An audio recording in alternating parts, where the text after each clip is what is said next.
Hi guys, it's Steffi from the Novelty Corner and welcome back to my channel and welcome to another Books Beside My Bed video. For those of you who are new here, I film one of these every week where I wrap up the last 7 days worth of reading, and for those who are very familiar with the series, welcome back. This is my reading week from the 17th until the 23rd of May.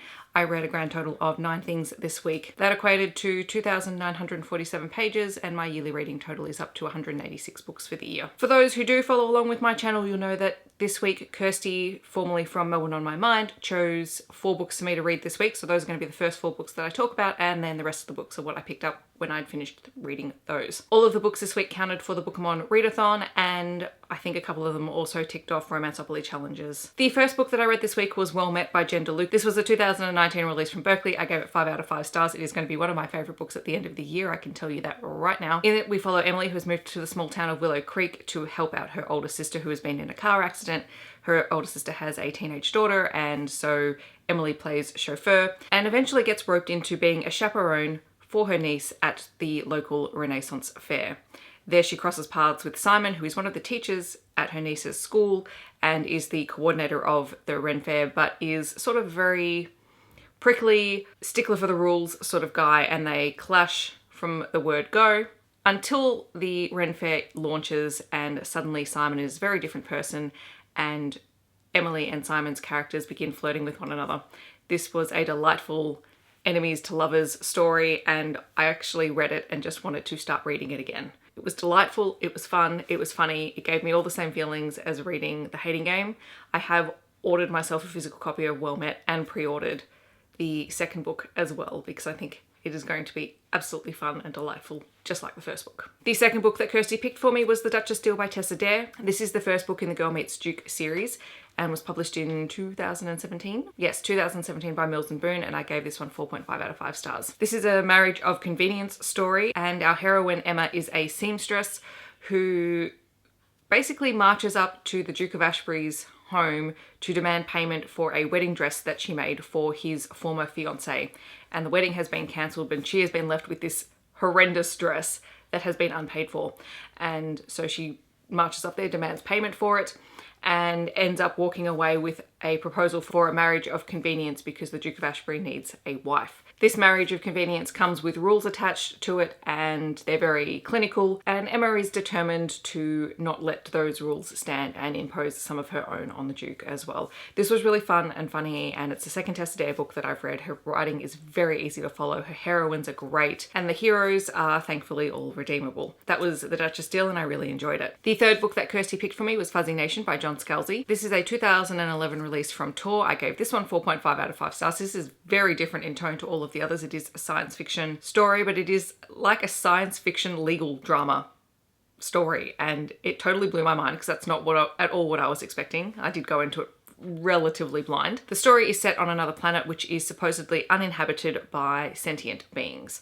There are sort of animals and there are some really cool raptor-like characters, which does give those Jurassic Park vibes, but overall there is no sentient language speaking life on this planet, and so a very large corporation, Zara Corp, is mining it for all of its minerals. One of their long-term prospectors eventually stumbles across a species of creature that may possibly be sentient and language speaking, and from there on it becomes a race to stop Zara Corp from trying to wipe out these beings because it would be better for their company if they didn't exist.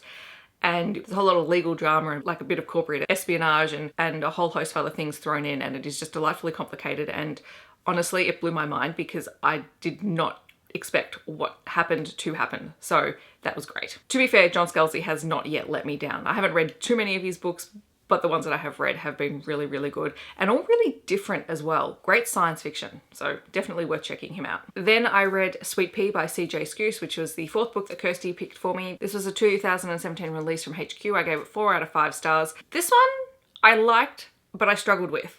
So it is a thriller. The basic premise is that you have Rhiannon, who is our main character. We get her story from her perspective, and she comes across sort of at the start as the girl next door, the very ordinary person. She's trying to live her life and trying to make people believe that she is normal, except every chapter just about starts off with a list of people that she wants to kill because they've annoyed her during the day.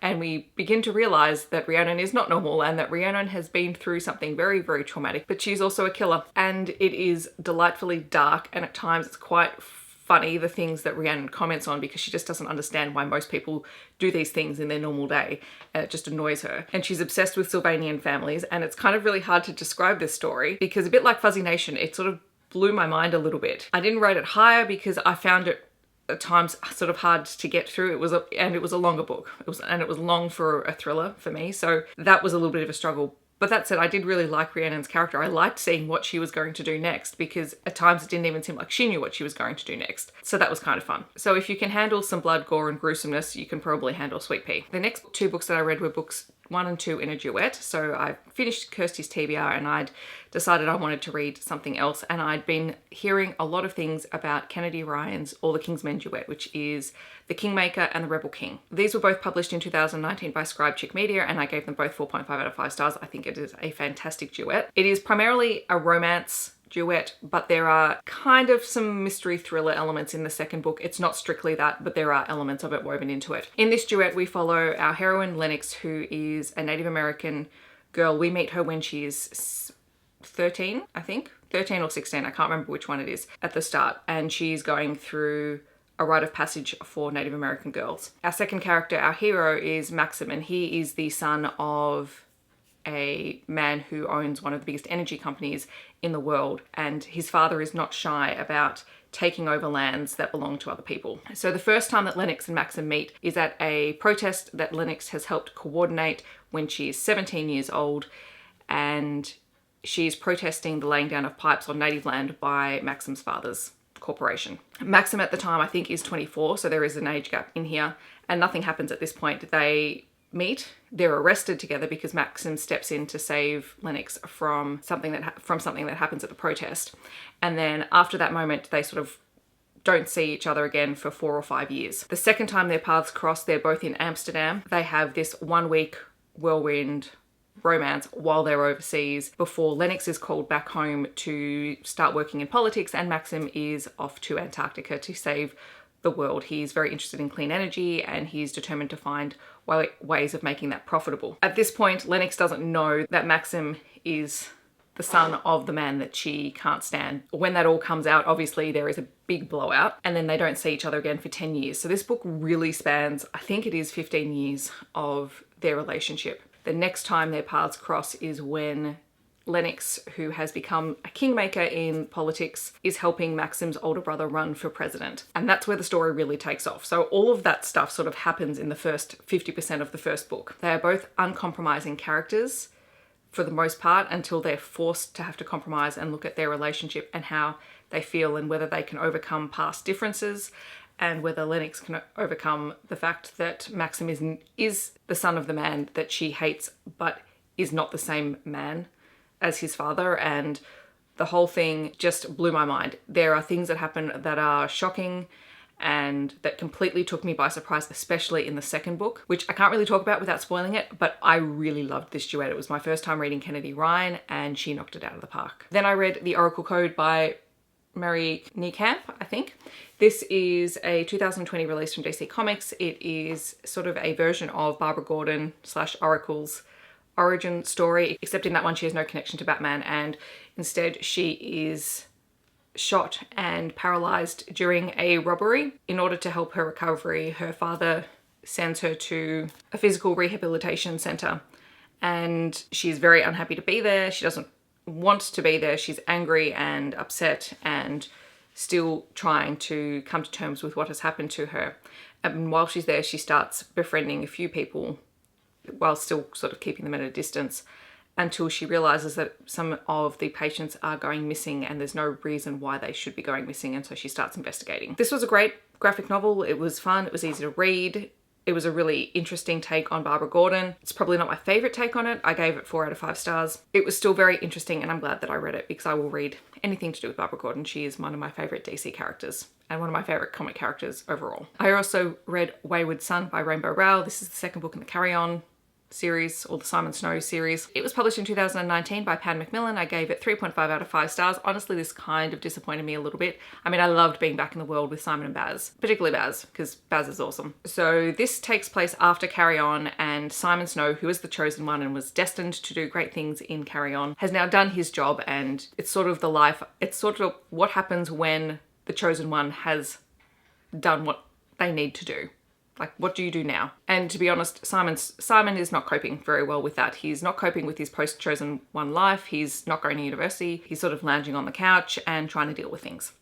That is until Penelope decides that they're all going on a road trip to the United States in order to go and visit Agatha and find out what's going on. She's worried that something has happened to Agatha, so they hop a plane and start traveling across the US. It's about 50% of the way through the book that it really picked up for me and became interesting. I really wish we'd gotten more of Agatha's story. So there's multiple POVs in this story. We have Simon, Baz, Penelope, Agatha, and then a new character, Shepherd, who was great. As much as I wanted to spend time with Baz, I also wanted to know what was going on Agatha's side of the story, because what is happening to her was really, really fascinating, but we only get snippets of it.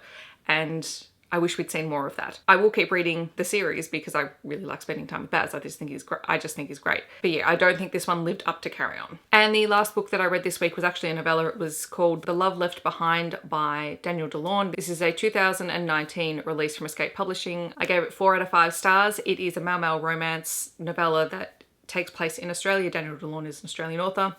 And we follow Nick, who is a pilot whose mother died when he was in his teens.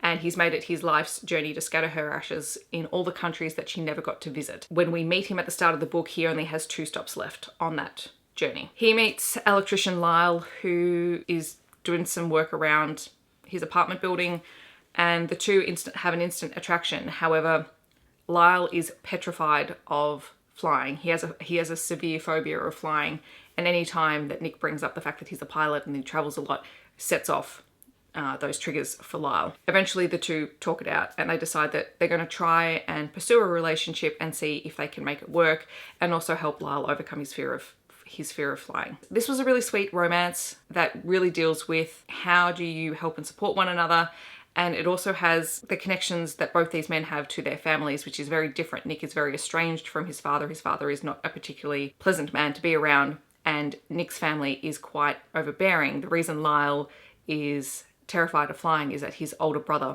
was killed in a plane crash, and that has massively affected the entire family. So his family is very tight-knit. They all sort of banded together after that accident, whereas Nick and his father drifted apart. And it's about the two reconciling the way that they cope with family and the way they cope with their stresses. And along the way there's traveling and compromise, and it was a really nice, well-rounded romance, and it was less than 200 pages, so it's a very quick read. So those are the books that I have read in the last 7 days. In the comments below, let me know if you have read any of these books or if you're planning on reading them in the future. This week I am completing my Read Digital challenge, so it'll be all digital books all week. I'm very much looking forward to it, and I can't wait to share those with you next week. I hope that wherever you are in the world, you're having a wonderful day, and I'll catch you guys in my next video. Thanks so much for watching. Bye guys.